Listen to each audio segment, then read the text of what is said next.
the Danelaw Way, 60 miles from Lincoln to Stamford.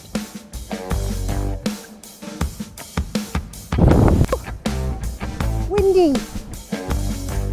We have come to Lincoln to walk the Danelaw Way, 60 odd miles from Lincoln to Stamford, following a route that has been designed by the Lincolnshire Ramblers.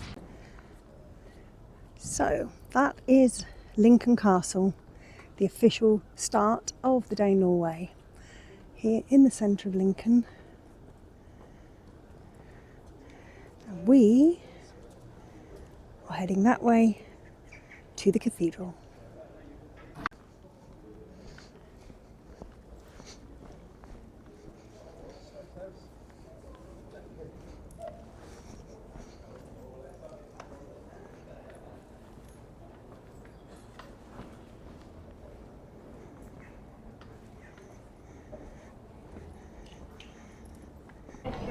So here we are at the start by the incredible cathedral. Lincoln Cathedral is the fourth largest in the UK. The earliest sections date back to 1072, but after earthquake damage, a lot of the building was rebuilt in Gothic style. The Bishop of Lincoln was one of the signatories of the Magna Carta, and one of only 4 remaining copies is displayed in Lincoln Castle.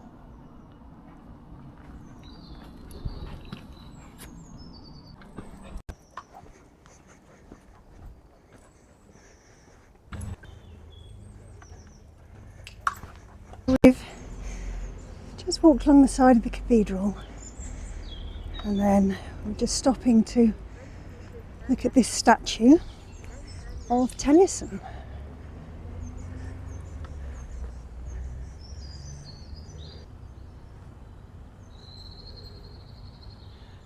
Appropriately, with a fabulous dog, looks like an Irish wolfhound. And there is just today me and Danny walking the Danelaw Way over 5 days.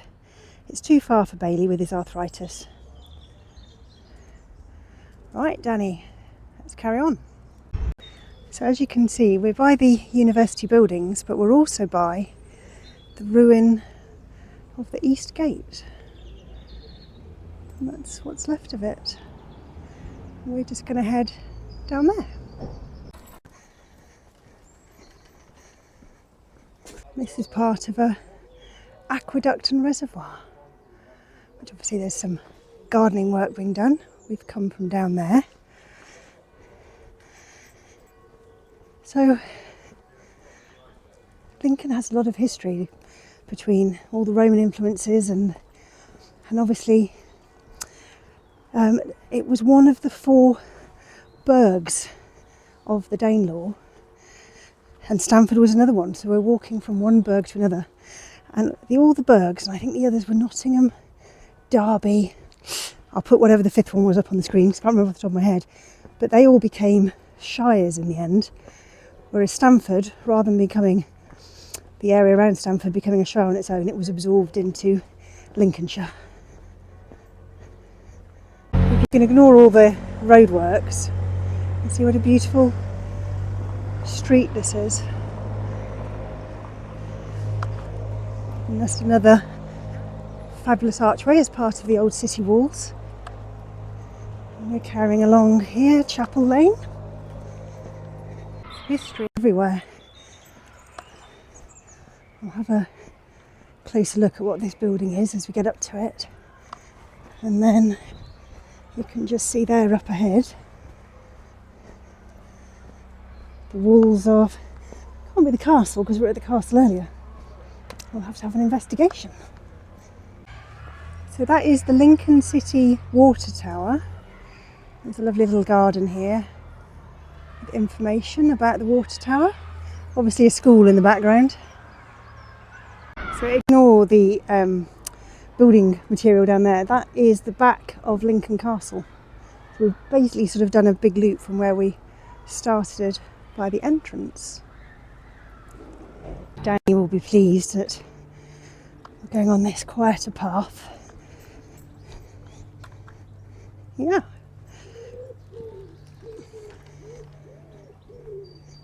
This is our only hill of the day, and it is downhill. The rest of the walk is going to live up to Lincolnshire's reputation for being flat. So here is us making our exit from Lincoln, and we're heading across Alderman Common.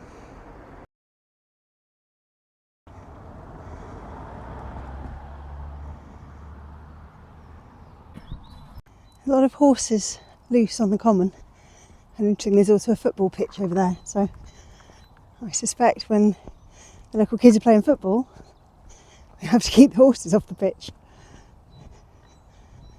We're on the right track.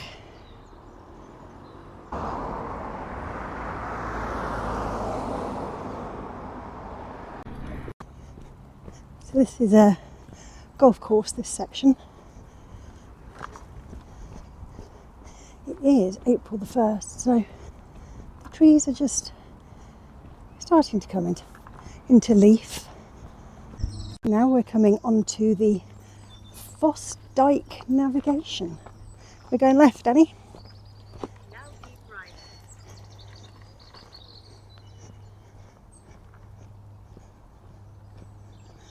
Some nice riverside homes. I'm going to keep Danny on his lead just because we will cross over to the other side at the next bridge.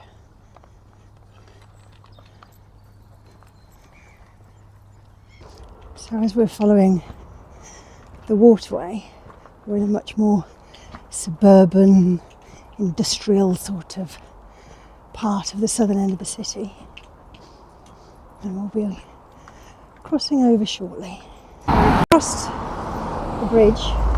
As you can see, these are the University of Lincoln buildings. And we are going to go back on the waterfront trail. This appears to be the student union. Very pleasant.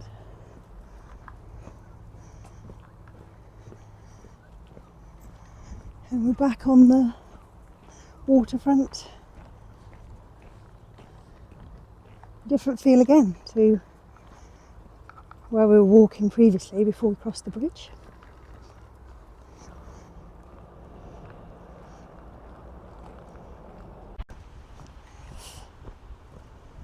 So still following the riverside path as it takes us out of Lincoln.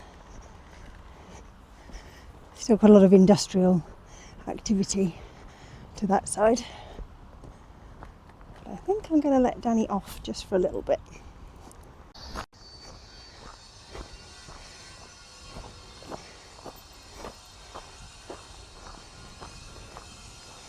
So it is the River Whitham on the left, and that's a drainage ditch / stream. I don't know what that one's called. But this one is definitely the Whitham.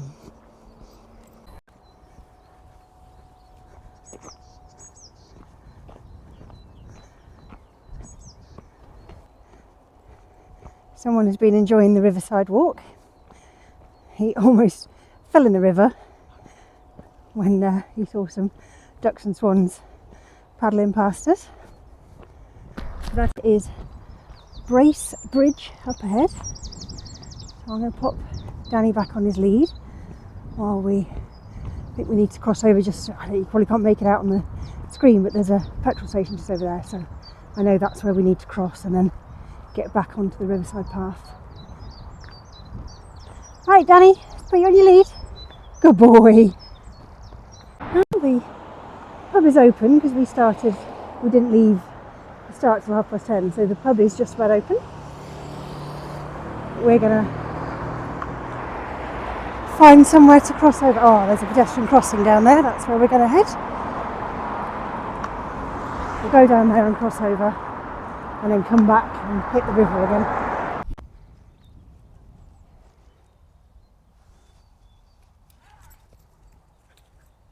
Yeah, you can go. Go on then.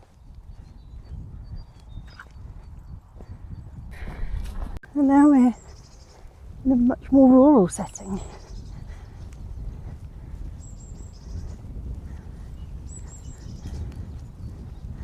Still following the river path for a little bit longer before we turn off and head across fields.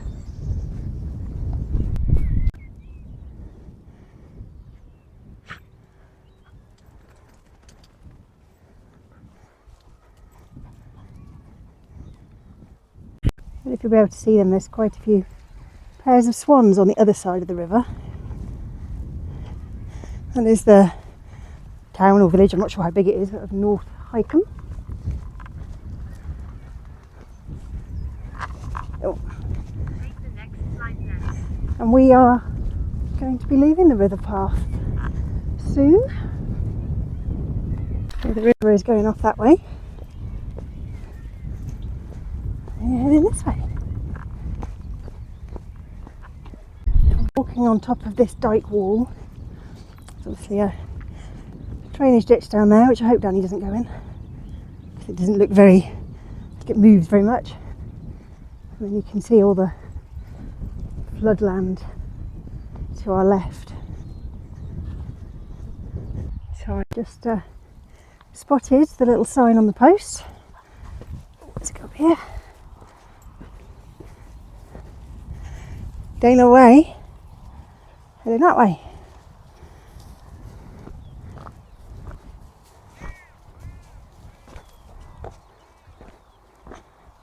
So this junction of paths, we will turn right into South Wycombe. I had to put Danny back on his lead anyway, because he was nose down on the scent of a hare. He didn't actually see the hare, I did, but he hooned after it straight through a field of ponies who were not overly impressed by a dog at top speed with his nose down. So he can stay on his lead and chill a little bit.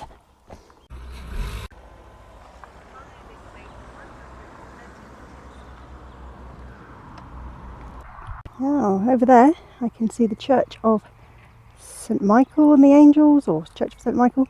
I think we'll hopefully find a bench where we'll stop for some food. Just going to walk around this field and then head over in that direction.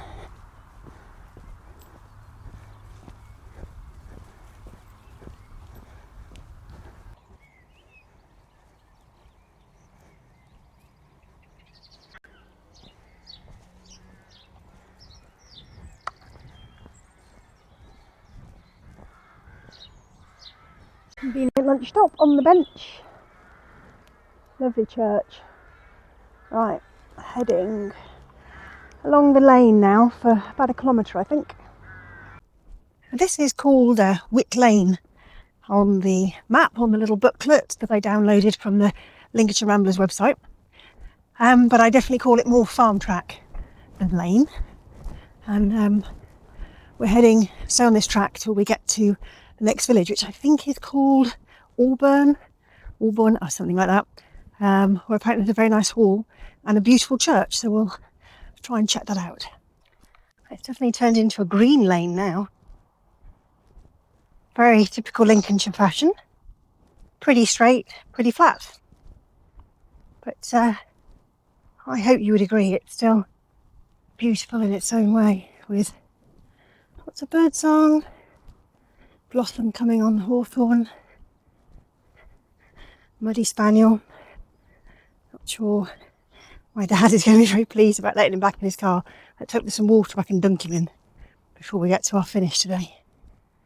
Here we are, me and Danny, back at the River Whitham, which I suppose, if we'd stayed on it, we would have come from that direction. Anyway, we've got, I don't know, 400 metres or something along here before we cross over. You'd be glad to hear we don't need to shimmy across that pipe. Looks like a more suitable crossing point. There's a bit of woodland there, which Danny is exploring at high speed.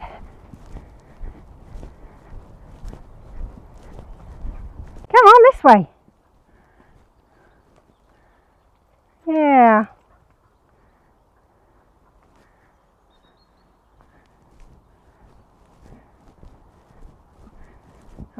heading towards the village of Auburn, not quite sure how you pronounce it. Danny, come here. To see what the guidebook meant about this being a beautiful church. Absolutely lovely. Wonder if we can go inside. St Peter's Church is largely 13th century and once formed the chancel of a larger church that was demolished in 1862.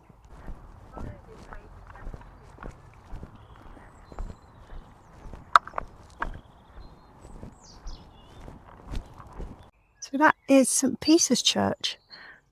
What a shame it was locked, because it would have been lovely to have a look inside. So that is Auburn Hall, a beautiful property. And the house and gardens are open on selected dates in the summer if you wanted to have a look. In the meantime, Danny, this way.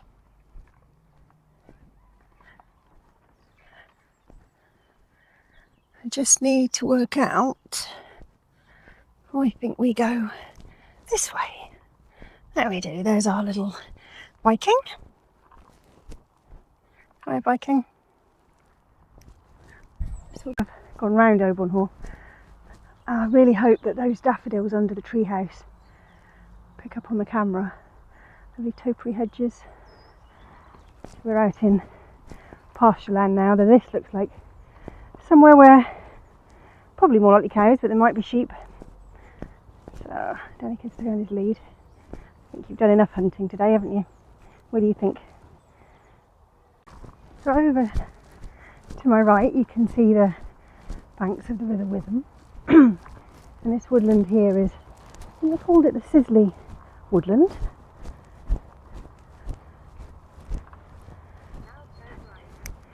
Which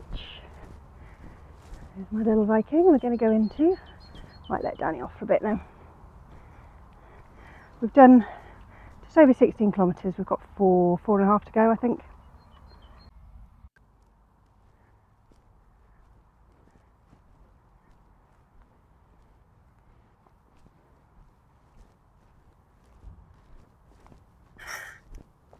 Interesting. I'll be quiet, sat-nav.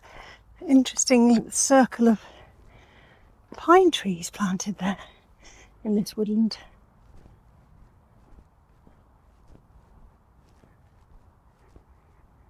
I'm guessing this particular section of the Danelaw Way doesn't get walked quite as much because you can't really see where the path crosses the field. I'm sort of relying on checking the Komoot app for what it thinks is the path and kind of roughly heading diagonalish. Hopefully we'll work out how we get out. Back by the water. There's a weir there. We'll keep Danny away. There's our friend, the friendly Viking. Good boy. Telling us to head this way towards Bassingham, which is where I'm going to get picked up for the day. So we were only walking by the river quite briefly. Now we've turned away from it again and we are heading across this very well marked path across the field. Danny's not so enamoured with fields like this, he'd rather be running along the hedges along the edge.